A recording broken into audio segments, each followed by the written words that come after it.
গ্ৰুপেল যিটো এতিয়া চাকৰি এডভাৰটাইজ দিছে এইটো ফাইনেন্সিয়েল এপ্ৰুভেল নাই, SIU এপ্ৰুভেল নাই। এইটোকে যাহাতা এডভাৰটাইজ দি পেলাই ইয়াৰ নামত ধন লুটিবৰ কাৰণে ভুৱা নহয়, পষ্টটো আছে।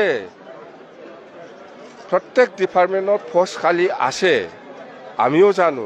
এগ্ৰিকালচাৰতো বহুত পোষ্ট খালী আছে, কিন্তু ফাইনেন্সিয়েল ক্লিয়াৰেন্স নাই। এইটোকে কৈছোঁ মই, ফাইনেন্সিয়েল ক্লিয়াৰেন্স নাথাকা পোষ্ট ইয়াৰ ওপৰত এডভাৰটাইজ দি পেলাই যিটো চাকৰি দিব ওলাইছে, দিয়াৰ পিছত চাকৰিটো দিয়াৰ পিছত চেলাৰী ক'ৰ পৰা পাবহি, কোনে দিব চেলাৰী, এইটোতো ক্লিয়াৰ হ'ব লাগিব না। গ্ৰুপেল যিটো এতিয়া চাকৰি এডভাৰটাইজ দিছে এইটো ফাইনেন্সিয়েল এপ্ৰুভেল নাই, SIU এপ্ৰুভেল নাই। এইটোকে যাহাতা এডভাৰটাইজ দি পেলাই ইয়াৰ নামত ধন লুটিবৰ কাৰণে ভুৱা নহয়, পষ্টটো আছে।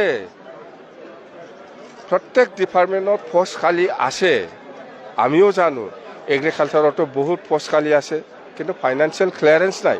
এইটোকে কৈছোঁ মই, ফাইনেন্সিয়েল ক্লিয়াৰেন্স নাথাকা পোষ্ট ইয়াৰ ওপৰত এডভাৰটাইজ দি পেলাই যিটো চাকৰি দিব ওলাইছে, দিয়াৰ পিছত চাকৰিটো দিয়াৰ পিছত চেলাৰী ক'ৰ পৰা পাবহি, কোনে দিব চেলাৰী, এইটোতো ক্লিয়াৰ হ'ব লাগিব না। গ্ৰুপেল যিটো এতিয়া চাকৰি এডভাৰটাইজ দিছে এইটো ফাইনেন্সিয়েল এপ্ৰুভেল নাই, SIU এপ্ৰুভেল নাই। এইটোকে যাহাতা এডভাৰটাইজ দি পেলাই ইয়াৰ নামত ধন লুটিবৰ কাৰণে ভুৱা নহয়, পষ্টটো আছে।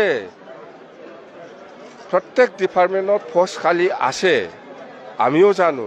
এগ্ৰিকালচাৰতো বহুত পোষ্ট খালী আছে, কিন্তু ফাইনেন্সিয়েল ক্লিয়াৰেন্স নাই।